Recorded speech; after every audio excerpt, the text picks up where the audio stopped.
قل هذه سبيلي أدعو إلى الله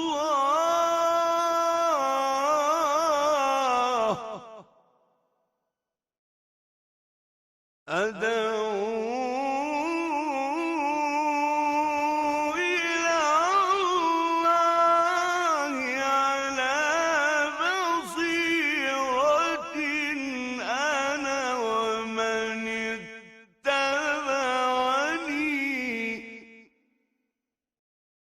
وسبحان الله وما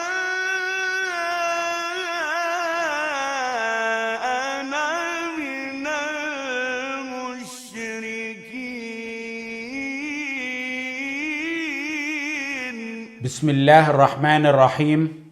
إن الحمد لله نحمده ونستعينه ونستهديه ونستغفره ونعوذ بالله من شرور أنفسنا ومن سيئات أعمالنا.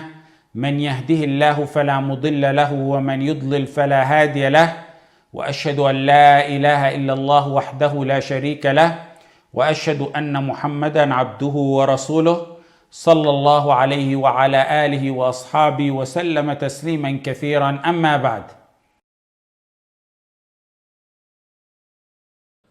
Some edit the Quran and they want to eliminate it out of the vocabulary of the Quran and the Sunnah.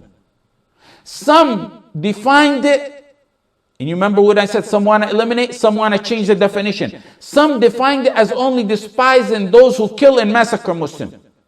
And that's a dalal, that's being astray in aqidah. That's the munafiqeen and the ruwaybida and the ignorant people who want you to believe that, and it's also part of the agenda of the interfaith. Those who say that despising in Baraa is only for those who massacre Islam and Muslims are making transgression on themselves, their lands, their nations, or their family a bigger transgression than it would be if it was on Allah. Basically, whoever defines despising in Baraa narrow like that, they say we despise and we do Baraa on anyone who transgresses upon us. But if they transgress on Allah, it's okay with us. It's okay. If one loves Tawheed and Muwahhideen, it's immediate in his heart that he estranges himself from every opposite of it. You love your parents, so you estrange yourself from those who curse them. You love your wealth, so you estrange yourself from those who transgress on it.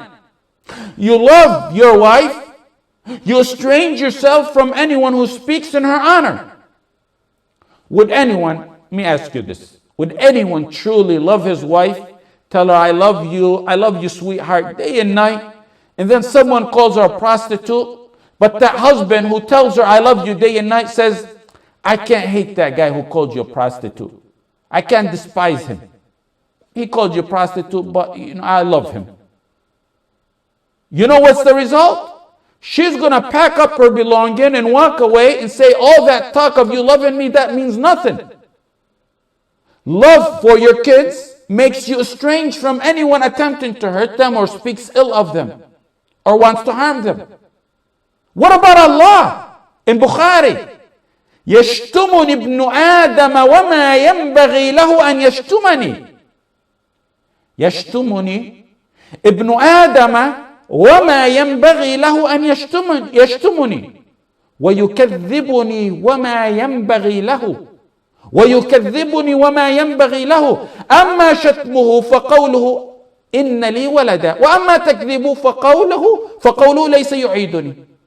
How can one not have Baraa from one who cursed Allah? Allah said they cursed me.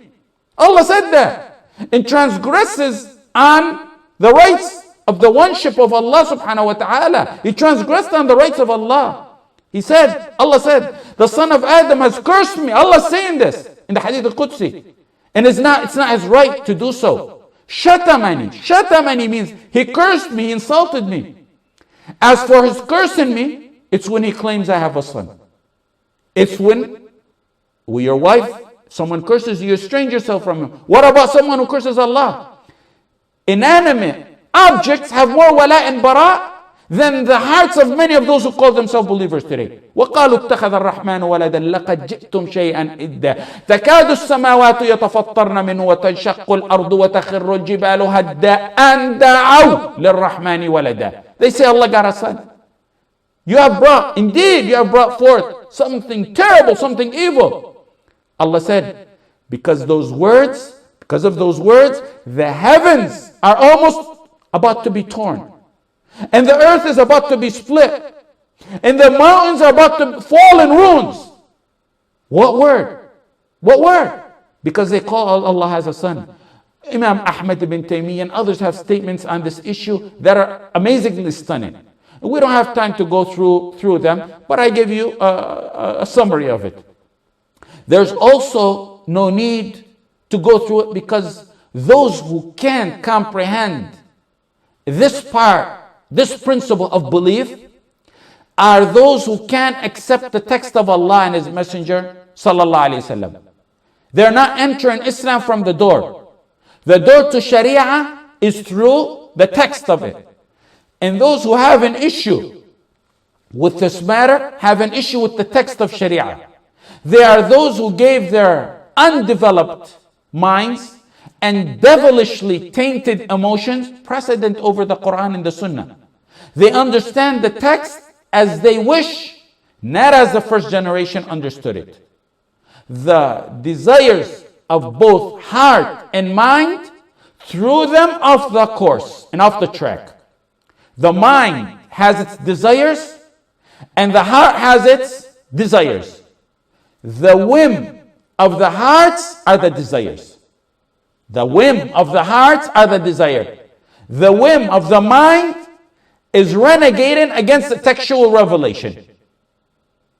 Hearts without wala and bara are disease corrupted hearts. The hearts of the munafiqeen. Look at this verse. يا أيها الذين آمنوا لا تتخذوا آباءكم وإخوانكم أولياء. Take not your relatives. آباءكم as awliya. As awliya, it names your father, your son, named individuals. It's not saying the kufr in them. It's naming individuals. It's not saying the kufr in them. It's naming individuals. They are inseparable. Kufr doesn't have two legs to walk on. Kufr is in someone. Then go further with me in that verse. إن استحبوا الكفر على الإيمان. If they merely prefer kufr over Islam. That's where the issue is. إن استحبوا الكفر على الإيمان. He didn't say if they fight you. He didn't say if they kill you, if they harm you, if they take your land, if they stop you from dawah. He said if they prefer kufr over Islam. You don't take them as awliya. You don't take them as awliya for just merely taking kufr over Islam. How can one who honors the Quranic text deny this clear, unequivocal meaning and change it to mean only one who fights and kills Muslims? Or kufr and not kuffar themselves. They give their own rights a superiority over the rights of Allah. Listen to this verse in Surah Al-Mumtahana and go with me with it step by step. Look at this verse. قد كانت لكم أسوة حسنة في إبراهيم والذين معه. Indeed, there has been an excellent example for you in Ibrahim and those with him. قد كانت لكم أسوة حسنة في إبراهيم والذين معه. He's telling us in Ibrahim is a great example to follow. And pay attention to this verse because this is a solid verse on this matter, on this whole entire matter. If the verse just started off normal, we would follow the footsteps of Ibrahim. Because Ibrahim is Tawheed. Ibrahim is the Tawheed we follow. That's why we say Millat Ibrahim Hanifa. The pure Tawheed is Ibrahim. Ibrahim, the founder, the reviver of Tawheed. But in this verse, it's to add more emphasis. To show you, follow in the footsteps of Ibrahim alayhi salam. Why? Why? To show more emphasis, he said, قَدْ كَانَتْ لَكُمْ أُسْوَةٌ. What did they do? When they said to their people, we are free from you and whatever you worship besides Allah. Baraa from Kufr and Kaafireen. لقومهم إذ قالوا لقومهم إنا براء منكم ومما تعبدون من دون الله. From the kuffar and what they worship, both. He said you and what you worship, both. So that's not leaving any room for the modernists to say it's that what they worship but not the individual itself. كفرنا بكم, we have rejected you. The verse goes on to say كفرنا بكم, we rejected you. وَبَدَا بَيْنَنَا وَبَيْنَكُمُ الْعَدَاوَةُ وَالْبَغْضَاءُ أَبَدًا. And there has started between us and you hatred forever. Hatred forever. Why? بغضاء. Baghdad is hatred. And here's another key point in this verse. Until when, Ya Allah? Until when does this Baghdad, them and their kufr, until when does this Baghdad stop? Did he say until they stop fighting you? No. Until they stop oppressing you? No, that's not the issue. Until when? You get your lands back? That's not the issue. حَتَّى تُؤْمِنُوا بِاللَّهِ وَحْدَهُ. Until you believe in Allah alone. That's the point. That's the point when despise changes to love. We control it. Because we're not animals, we're human beings. What many don't understand is what we must despise them and their kufr by clear ayah right here. In the proofs that I mentioned earlier. What many don't understand is, yes, we despise them, but it's regulated. When animals or animalistic things despise, they harm and oppress. We despise them and their kufr, but it's regulated on the account of the Quran and the Sunnah. Refer to the third category of wala and bara. It's regulated. We're not animalistic with no guidance. Even our despise is regulated. We despise them and their faith, but we don't go to our neighbor and harm them. They understand that's not something they understand. Because when they hate someone, it's a total different story. What causes problems and what youth ask a lot about is that they don't understand when you despise, it's a heart feeling. The treatment of ihsan is another issue.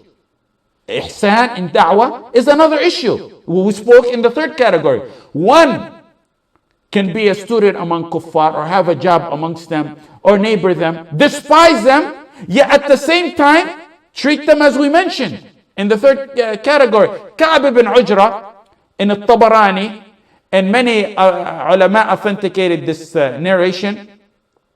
He went to visit the Prophet sallallahu alaihi wasallam. And it appears that the Prophet ﷺ looked weak. He said, "O Prophet of Allah, what's wrong?" He said, "I didn't eat for 3 days." The Prophet ﷺ said, "I didn't eat for 3 days." Ka'b said, "I went to a Jewish man who was he was selling water or something, or giving water to his camels. And for every bucket that I helped him take for his camels, he gave me a date. So I collected the dates and I gave it to the Prophet ﷺ. The Prophet ﷺ asked him where he got that. Where did he get the dates from? And he informed him. The Prophet ﷺ asked him, "Do you love me?" And he said, Ka'b said, "I defend you with my father, O Prophet of Allah." So similar, that the Prophet ﷺ approved it. There's also the story, and it's also authentic, when Ali worked for a Jewish man, and for every bucket he cared for him, he gave him a date.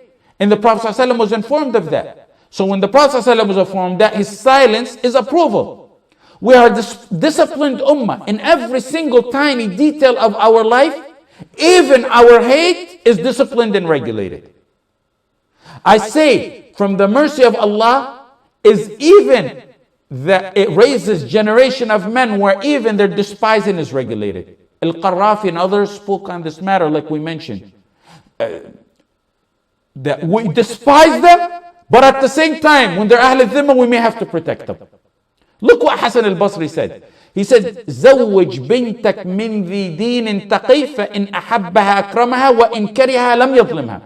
He said, marry your daughters off to someone who's a man of deen and a taqwa. Why? Because if he loves her, he's going to honor her. If he hates her, sometimes husband, wife, they got issues. He's not going to oppress her. It's regulated. Why did he say that? Because a believer, even when he hates, his hate is regulated. It's indoctrinated by the guidance of the Quran and the Sunnah.